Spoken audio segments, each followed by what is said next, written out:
క్రీస్తు సువార్త భారతదేశంలో వ్యాపించాలి. యేసుక్రీస్తు నిజమైన దేవుడు, అందరికీ ప్రభు, పాపుల కొరకు ప్రాణం పెట్టి తిరిగి లేచాడు, ఆయన యందు విశ్వాసం ఉంచిన వాడు రక్షింపబడతాడు అనే సత్య సువార్త లోకానికి అందాలి. రక్షణ పొందిన వారు ఒక సంఘముగా ఏర్పడి ప్రార్థించుట యందును, ప్రభు బల్లలో చేయుట యందును, బోధ యందును, సహవాసమందును ఎడతెగకై ఉండాలి. అందుకోసం మనందరం మన గళాలు విప్పాలి, మన పిడికిలి విప్పాలి. అవసరమైతే మనకున్న వాటిని పణంగా పెట్టాలి. ఒకప్పుడు మనకు ప్రభు తెలియదు, స్వార్థంతో బ్రతికాం, ఎన్ని పొందుకున్నా తృప్తి లేకుండా బ్రతికాం. ఈరోజు మన ప్రభు దొరికాడు. లోక సంబంధమైన వాటిలో మనం కలిగి ఉన్నట్టు తృప్తి చెందుదాం. ప్రభు పనిలో మాత్రం తృప్తి లేకుండా నిరంతరం ప్రయాసపడదాం, పోరాడదాం. మనం ఎంత చేయగలమో ఒక ఆత్మరక్షణ కోసం, అంతా ఆత్మ రక్షించడానికి చేద్దాం. తిట్లు తిన్నారో, తన్నులు తిన్నారో, దెబ్బలు తిన్నారో, ఉమ్ములు వేయించుకున్నారో, పేడకళ్ళాపులు చల్లించుకున్నారో, అన్నం లేకుండా తిరిగి సువార్త చేశారో భక్తులు. అలా కష్టపడి వాళ్ళు బీజాలు చల్లితే అవి మొలకెత్తి ఈరోజు చెట్లయి మనందరం దేవుని గురించి ప్రకటిస్తున్నాం, దేవుని తెలుసుకున్నాం. ఫస్ట్ మనం రక్షించబడ్డాం, ఈరోజు ప్రకటిస్తున్నాం. అసలు ఈ సువార్త మోసుకొచ్చినప్పుడు వాళ్ళు ఎన్ని కష్టాలు పడ్డారు, రక్తాలు చిందించారు, ప్రాణాలు పెట్టారు, అశువులు బాశారు, తిన్నారో తినలేదో, సరైన వస్త్రం కట్టారో కట్టలేదో. తెలుసా మీకు దైవ సేవకు వచ్చిన సేవకుల కష్టాలు? ఒక దైవజనుడు, నలుగురు ఏమో బిడ్డలు ఆయనకి, సేవకు వచ్చాడు. దేవుడు సేవకుడిని స్టార్టింగ్లో అగ్ని పరీక్షలో ఉంచుతాడండి. సెగ తగిలితే వీడు ఉంటాడా పోతాడా, వీడి సంగతి తేల్చాలని అగ్ని పరీక్షలోకి రానిస్తాడు, ఉండనిస్తాడు. తర్వాత దీవిస్తాడు, ఏది తక్కువ చేయడు. స్టార్టింగ్ స్టేజ్లో మాత్రం ఖచ్చితంగా కొన్ని పరిశోధనలు ఎదుర్కోవాలి. ఇంట్లో అన్నం లేదు దైవజనుడి ఇంట్లో, కానీ అన్నం లేకపోయినా సరే పిల్లలు, తల్లి, తండ్రి మొత్తం ఎవరు కూడా బయటికి చెప్పుకునే పరిస్థితి లేదు.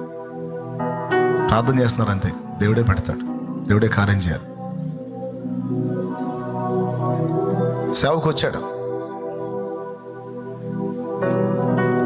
పూర్తిగా దేవుని పనిలోనే ఉండమని దేవుడు ఆయనకి పిలుపునిచ్చాడు. కొంతమందిని పని చేసుకుంటూ సేవ చేయనిస్తాడు, కొంతమందిని కంప్లీట్గా రమ్మని పిలుస్తాడు.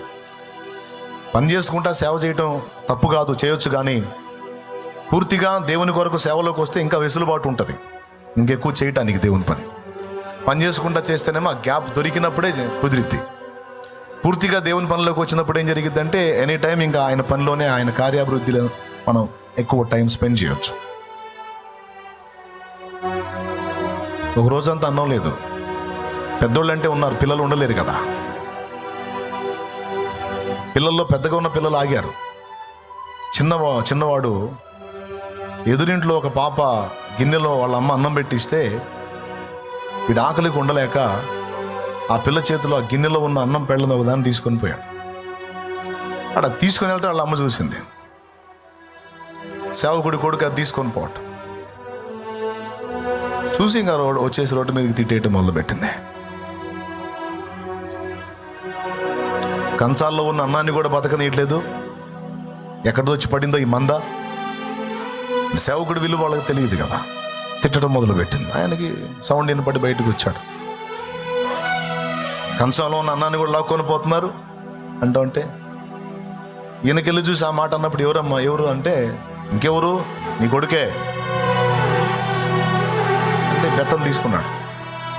ఎక్కడున్నాడు వాడు వెతుకుదామని ఆ వీధంతా తిరిగాడు, కనపడలా. ఆ చుట్టుపక్కల వెతికాడు, కనపడలా.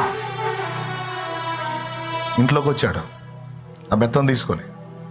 తలుపు చాటు నిలబడి గడగడ గడగడ వణుకుతున్నాడు వాడు. తలుపు పక్క కంటే ఆ తలుపు చాటుని అట్లా నిలబడి అన్నం పెళ్ళ చేతిలోనే పెట్టుకొని ఆకలికి తట్టుకోలేక తీసుకొచ్చాను కానీ తినలేదు నాన్న అన్నాడంట.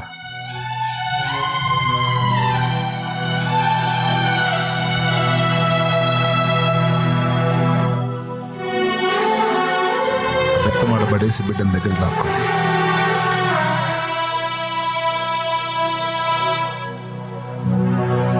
ఆయన చూస్తున్నాడుగా.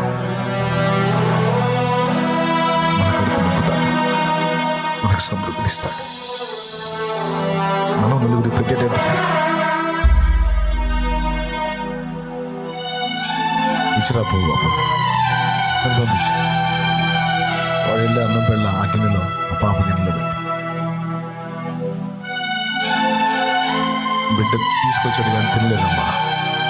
ఇంకోసారి అలా చేయనీయలే అని చెప్పి లోపలికి వెళ్ళి కూర్చొని ఏడ్చారు. దేవా, ఇలాంటి పరిస్థితి. ప్రియులారా, సేవ ఈరోజు విస్తరించి అనేక ప్రాంతాల్లో అనేక మంది దేవుని పని చేస్తున్నారు. చాలామంది ఆత్మలు రక్షించబడ్డాయి ఇప్పటికే. కారణం అన్నం పట్టించుకోవాలా, సొంత ప్రాంతాలు, సొంత దేశాలు, స్వజనులు పట్టించుకోవాలా.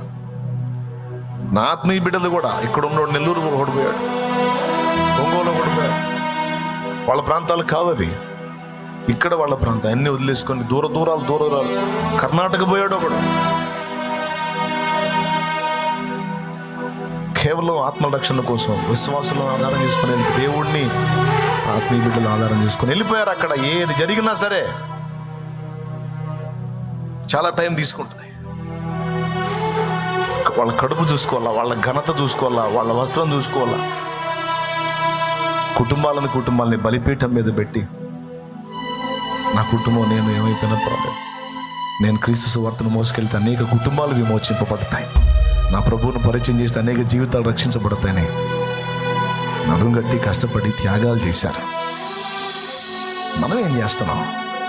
ఎప్పుడొచ్చి కూడా మోకాళ్ళేసి అయ్యా నా సంగతి ఏందనే కానీ, అయినా నేను నీ కోసం బ్రతకాలి, నీ చిత్తం చేయాలి, నీ రాజ్య విస్తరణ కొరకు వాడబడాలి. అయ్యో దేవా, ఆత్మలు నశించిపోతున్నాయి, నేను ఎట్లా తినగలను ప్రభువా? నా కుటుంబ సభ్యులు, బంధుజన, సమాజం నా కళ్ళ ముందే నశించిపోతున్నారు. వాళ్ళు రక్షణ పొందకపోతే నేను ఎలా ప్రశాంతంగా ఉండగలను దేవా? వాళ్ళ పరిస్థితి ఏంటయ్యా? ఏనాడన్నా సేవ చేయాలని ఆశ కలిగిందా? ఏనాడన్నా దేవుని సేవ నేను కూడా చేయాలి, నేను కూడా సువార్త ప్రకటించాలి, నేను కూడా ఒక సంఘాన్ని కట్టాలి, నా ప్రభు కొరకు నేను నిలబడితే నా ప్రభువే కట్టిస్తాడు.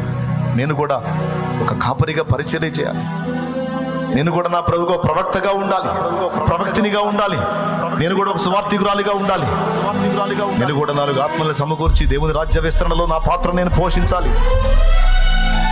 ఎందుకనుకో జరుగుతున్న అన్యాయాన్ని ప్రతిఘటిస్తూ మరో పక్క దైవరాజ్య విస్తరణ కొరకు మనం నడుం కడదాం.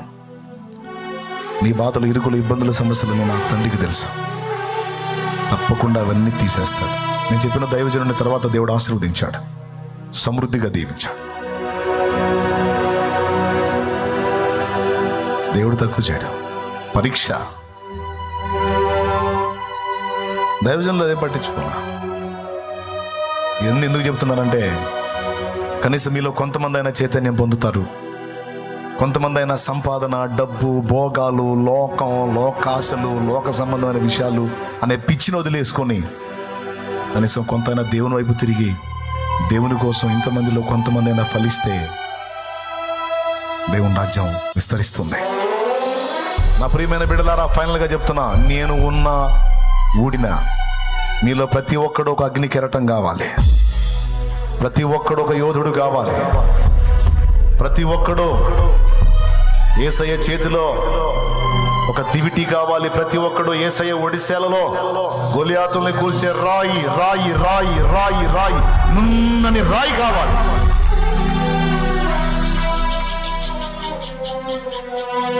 రోషం తెచ్చుకుందాం,